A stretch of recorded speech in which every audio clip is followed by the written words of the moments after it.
Hello friends, welcome back. और आज जिस बुक के बारे में मैं आपको बताने जा रहा हूं वो है द अल्केमिस्ट। तो इस बुक को पाउलो कोएल्हो ने ब्राजील में 1988 में लिखा था और उस टाइम ये बुक पोर्चुगीज लैंग्वेज में थी।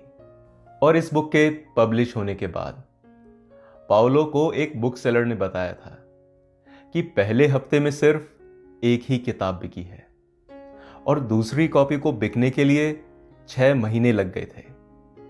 और पता नहीं तीसरी कॉपी को बिकने में कितना वक्त लगेगा। और 1 साल के होते होते सबको यह पता चलने लगा था कि द अल्केमिस्ट बिल्कुल भी नहीं बिक रही है।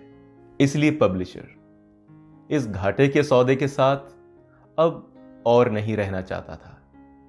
इसलिए उसने पाउलो के साथ अपना कॉन्ट्रैक्ट खत्म कर दिया।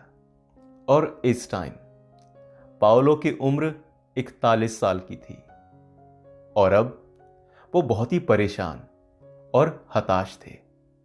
पर पाउलो ने कभी भी अपनी किताब, अपने काम पर से कॉन्फिडेंस नहीं खोया और वो पूरी तरह से हौसला रखकर अपनी लिखी हुई किताब की सीख को फॉलो करते रहे। और जैसा कि उन्होंने अपनी किताब में लिखा है कि अगर आप किसी चीज को चाहते हैं तो सारी कायनात आपकी मदद करने लगती है। तो कुछ ऐसा ही हुआ। अपने पहले पब्लिशर के साथ अपना कॉन्ट्रैक्ट टूटने के बाद पाउलो ने दूसरे पब्लिशर्स के दरवाजे खटखटाने शुरू कर दिए। और एक दिन एक पब्लिशर पाउलो की किताब छापने के लिए राजी हो गया। फिर धीरे धीरे वर्ड ऑफ माउथ पब्लिसिटी होने लगी और किताब बिकने लगी।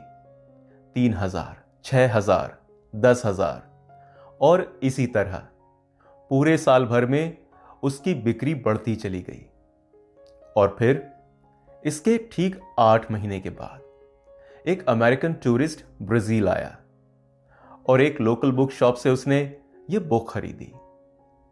ये बुक उसको बहुत पसंद आई और उसने इस बुक का इंग्लिश ट्रांसलेशन करना चाहा और ऐसा ही हुआ।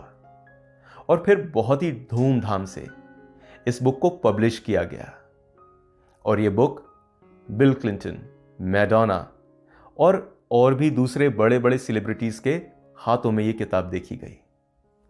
और देखते ही देखते ये बुक न्यूयॉर्क टाइम्स की बेस्ट सेलर्स की लिस्ट का हिस्सा बन गई, जो कि किसी भी ऑथर के लिए एक अवार्ड की तरह होता है।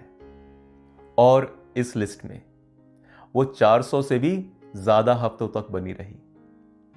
80 से ज्यादा लैंग्वेजेस में इसका ट्रांसलेशन हुआ और 20th सेंचुरी की best top 10 books in the world में इस किताब की गिनती हुई। और अगर तुम्हें याद होगा तो हैरी पॉटर की ऑथर J.K. रोलिंग की स्ट्रगल की कहानी भी कुछ ऐसी ही है। खैर, तो अल्केमिस्ट की कहानी एक गडरिये की कहानी है जो अपने खजाने की तलाश में है। और क्या वो उसे मिल पाएगा? लोग कुछ इस तरह से इस बुक के बारे में बताते हैं, जो कि कहानी के कैरेक्टर्स के हिसाब से सच ही है। पर दरअसल ये कहानी हम सभी लोगों की कहानी है।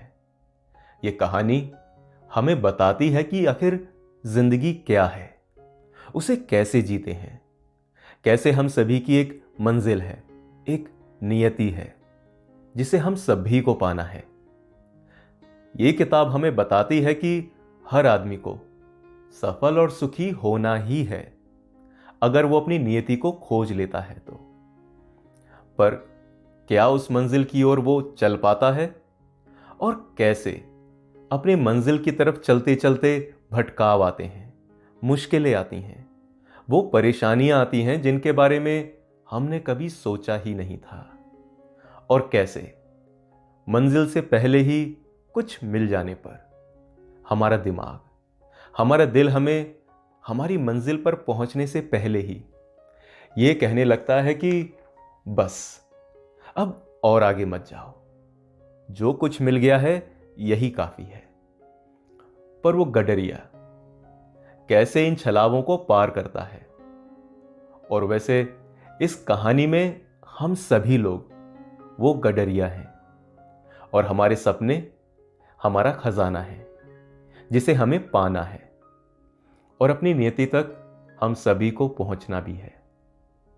ये कहानी एक गडरिये के अपनी नियति को पाने के सफर की कहानी है, जो इस सफर के दौरान हमें बेहद कीमती सबक दे जाती है और हमें हमारी जिंदगी का मकसद और उसे जीना सिखाती है।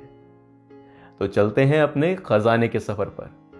तो क्या सोचना है तुम्हारा कि क्या हमें अपने काम पर भरोसा करके उस पर दिलो जान से लगकर आगे बढ़ते रहना चाहिए?